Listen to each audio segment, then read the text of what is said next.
Our next step for this version is to do the center front. The center front is shorter. If you need to, that's why we keep our pattern pieces nearby, so we can remind ourselves where we're at here. Now this one, we're just going to sew this curve and then all the way straight up here.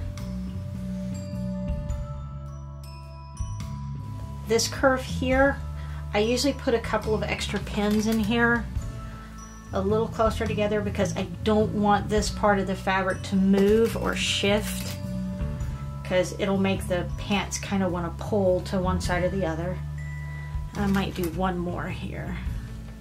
Straight seams don't need as many pins as curves.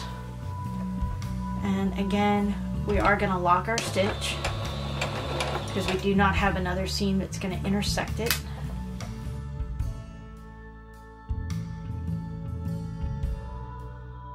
So just like we did before, we're going to walk around our curve. Now this one we are going to intersect with a couple of other perpendicular stitches, so this one I'm not going to lock down at the bottom. And I did not sew over my pins because they were far enough away. This one, because the fabric is making a pouch, it's not going to open up. I'm not going to bother with any kind of release cuts or notching on that one. This is an interior cut.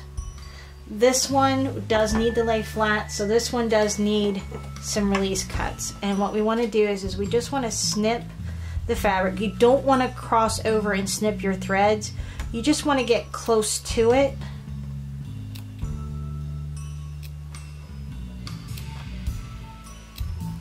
About every 1/4 inch or so, and what that does is that'll allow that seam to open up better, so it'll flow down the center. And that's our center front. We now have all 4 pieces connected, back, back, front, front, and our pockets attached. I would probably go back and press this with my iron so that I'm pressing the pockets towards the front, and pressing, in this case, because of the way the seams are for the pockets, I'm going to press the seams towards the fronts, and then my center front seam I will press with my iron so that it is open and flat, just like that. And then we can move on to the next step, which is going to be doing our hems and our waistline and casing. Now, the reason we do this is because for doll sewing, we want to try to do as much as we can flat. If I went ahead and sewed these, then we would have to try to fold this down and get this under the machine as a small loop. And it would just, it's possible, but it would be very difficult. And some areas would just literally be too small to do that, especially like the bottom of a shirt sleeve or the bottom of a pants leg. So we try to do the patterns, draft the patterns, so that most of the details that you need to do, you can do while it's still flat like this. And it also minimizes any hand stitching you would have to do with needle and thread. So you should be able to complete this thing almost with no hand stitching whatsoever.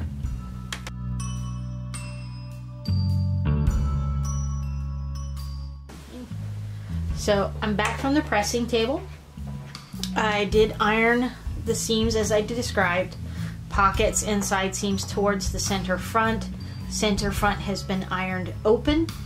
I also took that opportunity to go ahead and turn up my hems and press them, and to turn down my waist and press it. I am a big proponent of the press as you go. When you press as you go, you will get cleaner, crisper, better results overall. I wanted to share with you guys a couple of tools I have found that help. With this pattern, you can use a regular ironing board. But for some more complicated patterns, I have found this item, which is actually a ironing board meant for pressing sleeves. I like it because it's got these small curves here, and it's a little bit more compact, and I can even set it next to my machine just over on the side and have it conveniently available to press as I go. Another item I have found that is worth every penny, it's kind of expensive, but sometimes you can get a coupon or a discount, is this little thing here. It's called a tacking iron. It's very much a soldering iron with a paddle at this end. And as you can see, it's actually the same shape as a regular iron, but smaller. And I really like this one for getting inside little tight areas that the big iron just can't manage. And that's very convenient. It doesn't have any steam, so I usually have to use this in conjunction with like a spray bottle or a mister. If you want to know where we're at, on our pattern we had marked earlier our hemline, and I've just folded that up. When sewing doll clothes, a big thing is bulk. Normally when we do a hem, you would fold it over twice and then blind stitch or tack stitch your hem down, and that would keep this raw edge enclosed. But the problem is when we come down and we're sewing smaller garments, this is going to get very bulky, especially in places like here where we've got 2 layers for our seam, a 3rd layer, and then you're doubling that. So that's 6 layers of fabric, and that is just not going to give. It's gonna stick out. When you put it on your doll, you'll have a bulk here. So that's part of the reason why we used the fray check on the edges, is because that allows us to have this clean edge that will not fray, but at the same time we can just fold it up once, make our hem, and it'll lay nice and flat, just like a full-size garment would. The same for our waist. That's the same reason we did the fray check there. This right here, when we fold it over, this is actually going to be the top of our shorts, and we mark those stitch lines so that they match up. Right now what we're going to do is we're just going to stitch this stitch line right here, and that's going to make this top piece of our waist. Now for this one, I can't see this guide when I put my piece over, but I do know, because I've measured it previously, that when my needle is set to stitch in the center of the foot, this edge of my foot is 1/4 of an inch. So what I'm going to do is I'm going to take this raw edge and I'm going to line it up so it is with the edge of my foot. Again, because this is an open seam in the back, we are going to lock our seam with a reverse stitch. And we're going to sew down our waist. Now when you get to this seam, this is kind of bulky, so you may have to watch it. You may have to lift the foot just slightly to get that bulk underneath that piece of the presser foot.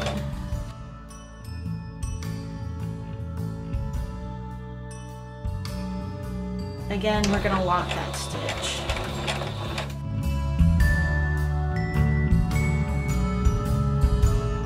For this version of the shorts, we're going to make a small casing for some elastic to gather up the waist. As you can see, this is way longer than the actual waist measurement of our doll. We're using a 1/8 inch elastic, and it's a soft stretch, which means it's kind of a loose. It's not a super tight, super strong elastic. So we need to make a casing for our elastic. Now our pattern's instructions say that we want to make another stitch line that is 3/8 of an inch above our original stitching at the waistline. Now you're probably thinking, well, why don't we just do 1/8 of an inch, or why don't we just do 1/4 of an inch? Because we have to feed this elastic through this tube that we're creating, kind of like the top of a curtain. We want enough room that the elastic can flow through that casing and not get caught up. We're also going to have to work around these areas of the casing where our seams are. If you're not careful, sometimes you can kind of get caught and end up underneath the seam allowance, and that's just literally a dead end. You can't go any farther. Again, I know this is 1/4 of an inch. If I move my machine needle just a little bit this way, it'll be 3/8 of an inch. And again, we're gonna lock stitch first. And we're gonna follow this waistline stitch with the side of the needle to make that casing.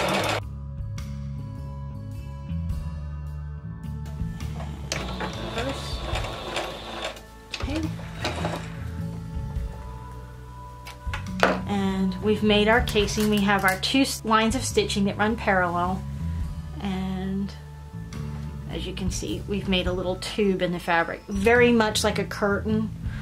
In fact, this is an easy way to make curtains if you need, that have that little piece at the top. We need to put our elastic in there, and we need to know how much elastic to use. I did not include a guide or tell you how long to cut the elastic. I just gave you a general of how much elastic you would want to have. That's because this pattern could also work for other dolls that have the same hip measurement as a Smart Doll, but may have a slightly different waist measurement. So to determine how much elastic we are going to need, we're going to need our doll. And Kat is graciously agreed to be on camera sans pants. And we want to measure across the widest part, just like in real life, because we need to make sure that when we close the seam on the back of this, it makes a tube that will fit when the elastic stretches around the widest part, and then will contract again as it comes up to the waist. So I'm going to take my elastic and I'm going to wrap it around, and then I want to stretch my elastic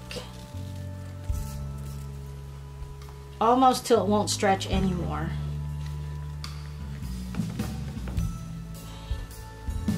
And then, sorry Kat, that's about right. The elastic's pretty stretched. It still has a little bit more room to go, but I don't think it's going to be too much when it contracts that it'll be too loose at the top. Nope, perfect. Okay, so where my finger is, that's the center. I actually want to give myself 1/4 of an inch extra at either end, because we need that for our seam allowance. So that's how we determined how much elastic we needed. Now we need to feed this through our casing, and this is an old school tip.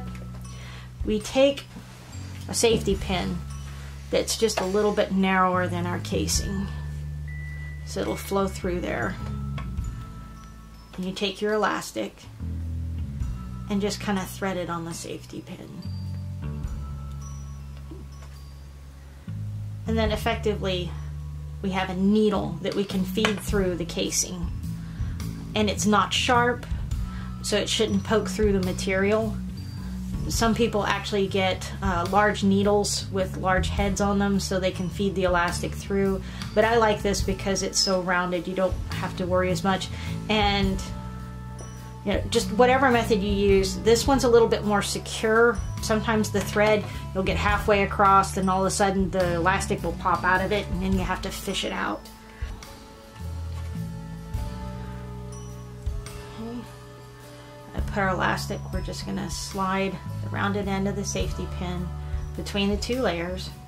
We're not going to go all the way across right off the bat, because this is going to be kind of, sometimes it's kind of tough to get it started.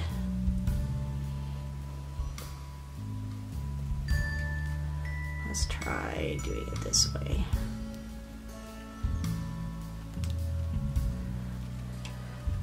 Sorry, this is going to be a fiddly bit. Okay, I kind of tuck the elastic in there. Like I said, sometimes it takes a while to get it started. Okay, there we go. Now we've got it started in there. We're just going to push it until we start to see the elastic go inside. Okay, I want to make sure that I get through the center of that seam past all the seam allowance. And some areas are going to be a little tighter than others. Now you can see why we really needed 3/8 of an inch rather than 1/4 of an inch.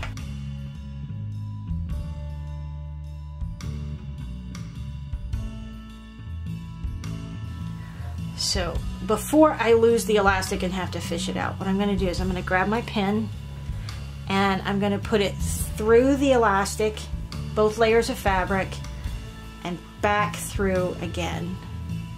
That's going to secure this end of the elastic at this end of the waist.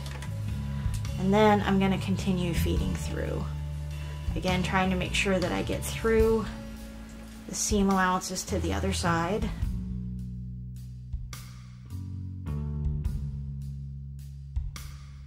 It's always harder because this one, the seam allowance is pressed this way, so.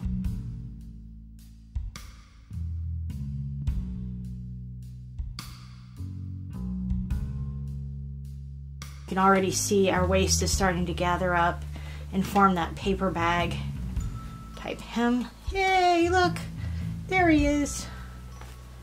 We're gonna pull him. And remember, we have 1/4 of an inch and we didn't pull it too tight.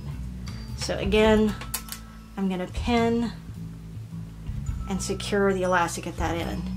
Now, if we did this right, we can just kind of tug this a little bit, and that should even out the gathers across the piece. Now, it's not going to gather where we have these bulky seams, but that's okay. Now, our next step is to secure our elastic.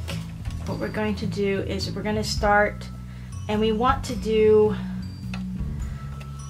between 1/8 and 3/8 because we don't want to be into the garment. We want to make sure that we tack this in the seam allowance. And I'm just going to sew up, and for a little extra security, through it again. Come around to the other side and repeat the process. Try not to sew through my pins. And again, reverse. And what we've done is we've secured the elastic at both sides so it won't get lost in the middle. I am going to go and trim some of these threads just because we have so many. I don't want to get them tangled up on my machine.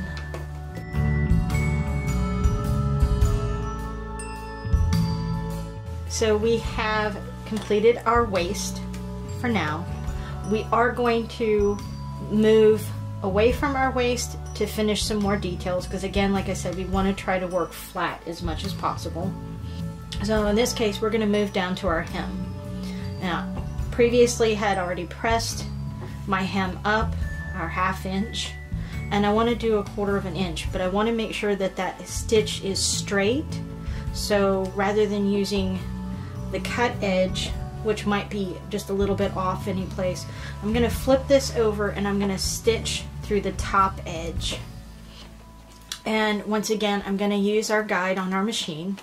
We had marked previously on our fabric, so I knew where to turn up the hem. This one, ends are going to be captured in our last seam, our inseam, so I'm not going to worry too much about back stitching these hem stitches.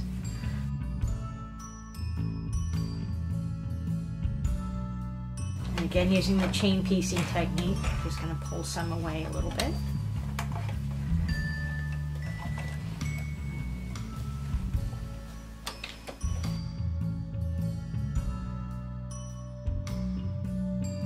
And our hem is complete.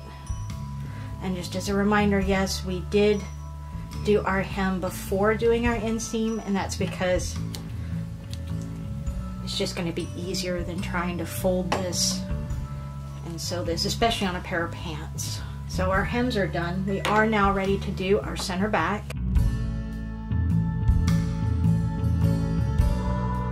This is going to be right sides together.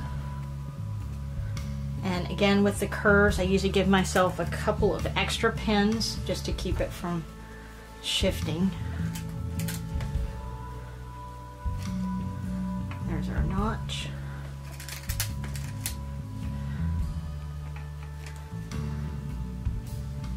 And try to match our top so that our waist is even.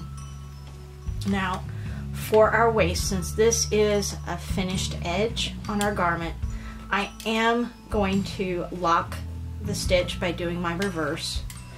This end will get incorporated into our inseam, so it's not so necessary that I lock that end of the seam. And I am still using my 2.0 stitch length on my machine. And again, 1/4 inch of seam allowance.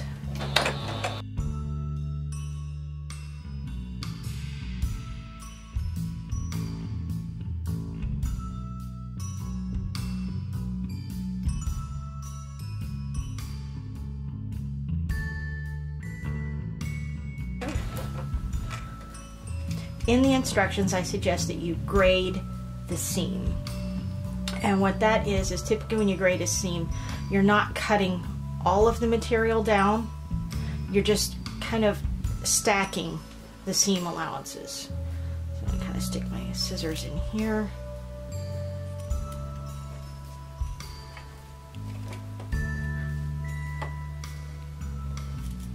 I don't want to cut too much of the elastic end because then it might fray and come out and then it'll pop. And again, with a curve, we want to make some release cuts, and those are just little snips toward but not across our seam line because we don't want to cut those threads. And you will do this anytime you have an inside curve, and if you have an outside curve that has to lay flat. You'll use this inside collars, and that just allows the seam to open up and form its curve.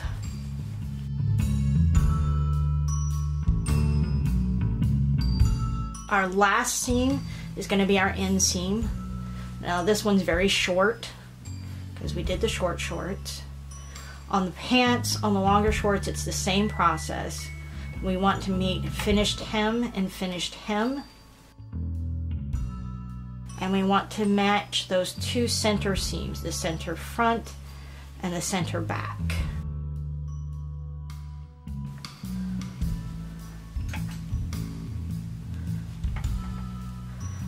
Now we have a finished end and a finished end, so we do need to lock the stitches on both sides.